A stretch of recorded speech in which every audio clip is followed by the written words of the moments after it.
بسم الله الرحمن الرحيم لقد رضي الله عن المؤمنين إذ يبايعونك تحت الشجرة فعلم ما في قلوبهم فأنزل السكينة عليهم وأثابهم فتحا قريبا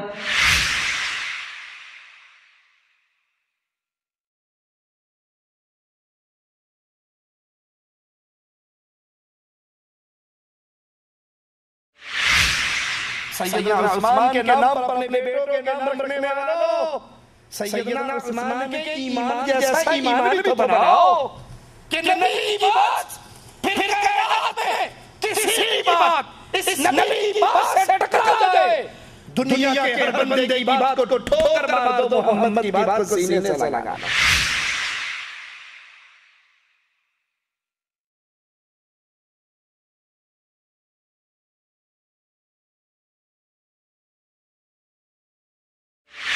دشمن اپنے گھر میں ہے، دشمن اسلحے سے لیس ہے، دشمن کے پاس بہت بڑی نفری ہے، اور نبی 1400 ساتھیوں کو لے کر بے سر و سامانی میں، لیکن محبت عثمان کا اندازہ کیجئے، آقا کو اپنے سفیر سے، اپنے دعوت سے، اپنے صحابی سے کتنی محبت تھی۔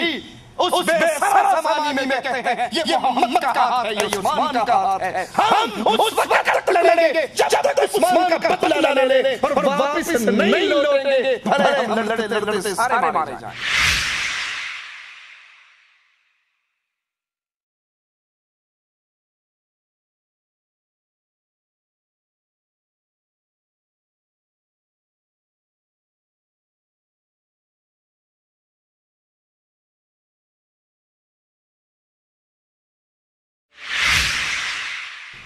کیونکہ کافر ہے تو کرتا ہے شمشیر پہ بھروسہ، مومن ہے تو تیرے دل لڑتا ہے سپاہی۔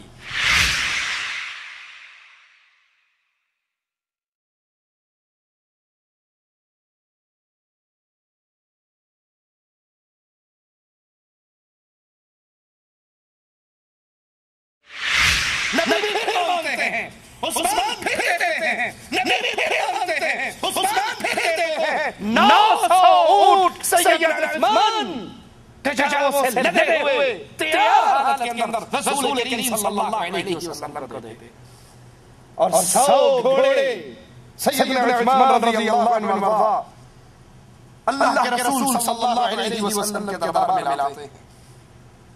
1000 دینار جو 5.5 کلو سونے کے برابر، سیدنا عثمان وہ سونا وہ دینار لا کر امام الانبیاء کی گود میں ڈال دیتے ہیں۔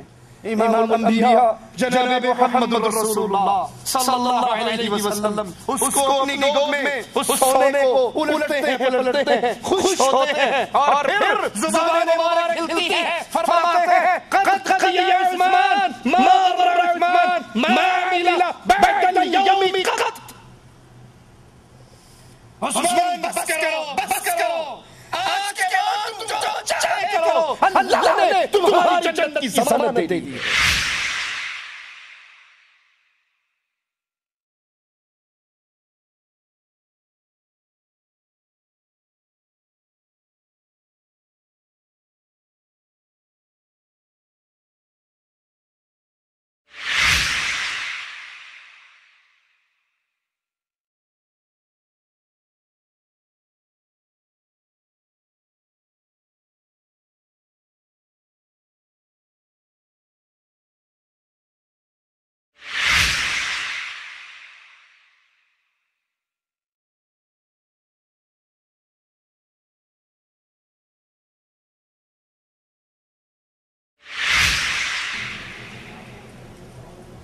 إن الحمد لله نحمده ونستعينه ونستغفره ونعوذ بالله من شرور أنفسنا ومن سيئات أعمالنا، من يهده الله فلا مضل له ومن يضلل فلا هادي له، أشهد أن لا إله إلا الله وحده لا شريك له وأشهد أن محمدا عبده ورسوله، أما بعد فإن خير الحديث كتاب الله وخير الهدي هدي محمد صلى الله عليه وسلم وشر الأمور محدثاتها وكل محدثة بدعة وكل بدعة ضلالة وكل ضلالة في النار.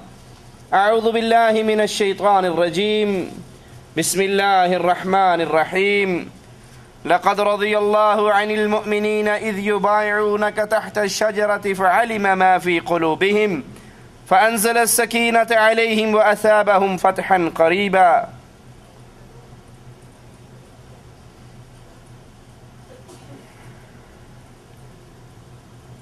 اللہ مالک کی توفیق سے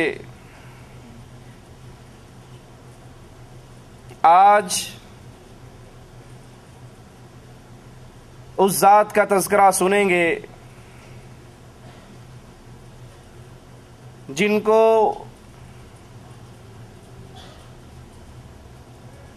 امام الانبیاء امام اعظم محمد الرسول اللہ صلی اللہ علیہ وسلم کی دو بیٹیوں سے نکاح کرنے کا شرف حاصل ہوا.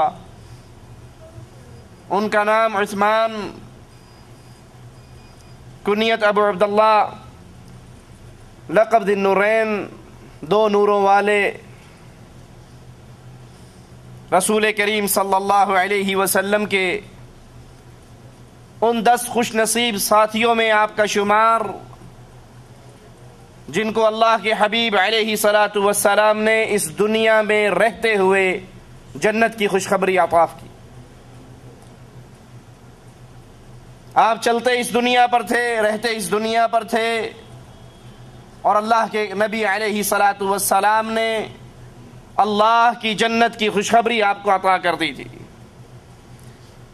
مسلمانوں کے تیسرے خلیفہ راشد، اور یہ ابو بکر صدیق رضی اللہ عنہ وارضاہ کے قریبی دوستوں میں حضرت عثمان رضی اللہ عنہ وارضاہ کی خالہ پہلے ہی مسلمان ہو چکی تھی. ایک دن اپنی خالہ کے گھر جاتے ہیں. خالہ ان کو دین اسلام کی دعوت دیتی ہیں اور کہتی ہیں بھانجے وہ دین جو محمد صلی اللہ علیہ وسلم لے کر آئے ہیں وہ دین حق ہے، نجات اور بہتری اسی میں ہے کہ تو بھی اس دین کو قبول کر لے. حضرت عثمان خالہ کی باتوں سے متاثر ہوتے ہیں. پھر حضرت ابو بکر صدیق رضی اللہ عنہ وارضاہ سے ملاقات ہوتی ہے اور اس ملاقات پہ اپنی خالہ کی باتوں کو دہراتے ہیں. تو ابو بکر صدیق رضی اللہ عنہ وارضاہ فرماتے ہیں اللہ کی قسم عثمان تیری خالہ نے جو کہا ہے حق کہا ہے.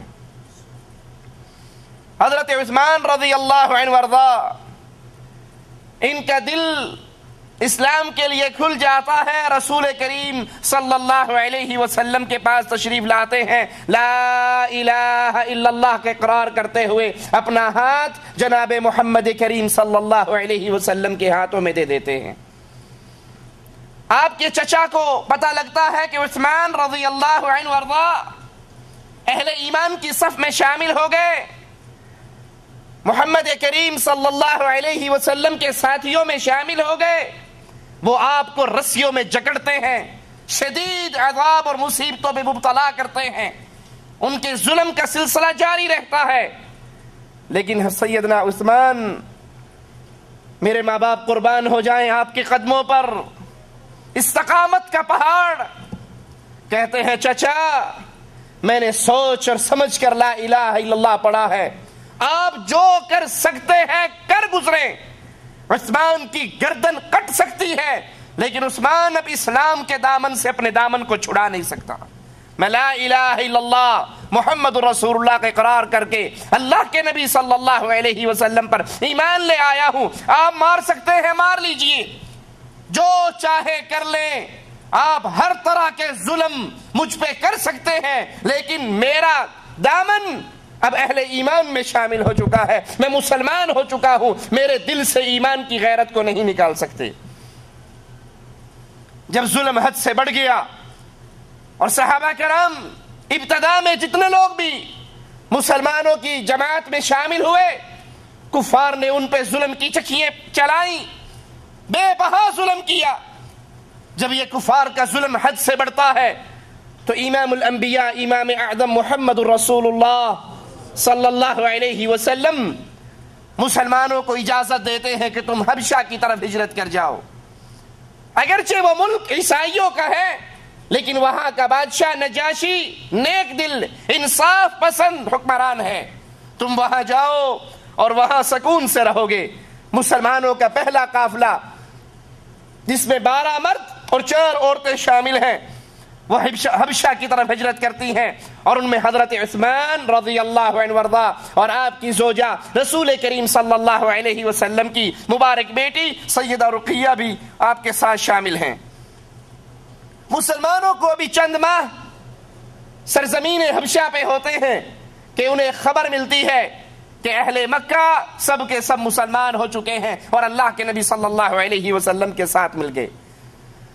ان مسلمانوں کو بڑی خوشی ہوئی اور اس خوشی میں واپس سرزمین مکہ پر آ جاتے ہیں. لیکن جب مکہ پہنچتے ہیں تو پتہ لگتا ہے جو یہ خبر ملی تھی یہ جھوٹ کی خبر تھی, اس میں کوئی حقیقت نہیں.